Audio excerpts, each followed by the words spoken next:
दुसरीकडे 3 दिवसीय नाशिक दौरा अर्धवट सोडून मनसे अध्यक्ष राज ठाकरे मुंबईकडे रवाना झाले।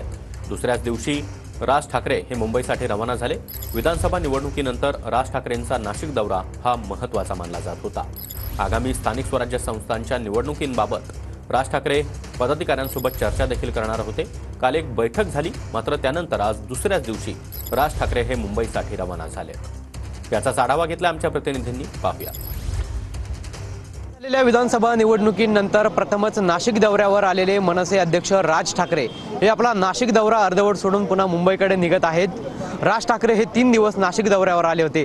दुसऱ्याच दिवशी राज ठाकरे हे आपला दौरा जो आहे तो अर्धवट सोडून आता मुंबईकडे निघत आहेत। राज ठाकरे यांचा हा नाशिक दौरा आगामी काळात होणाऱ्या विधानसभा निवडणुकीच्या पार्श्वभूमीवरती अत्यंत महत्त्वाचा मानला जात होता। पक्षातील अंतर्गत गटबाजी असेल, त्याचबरोबर डॅमेज कंट्रोल असेल, त्यांना देखील या बैठका होणार होत्या।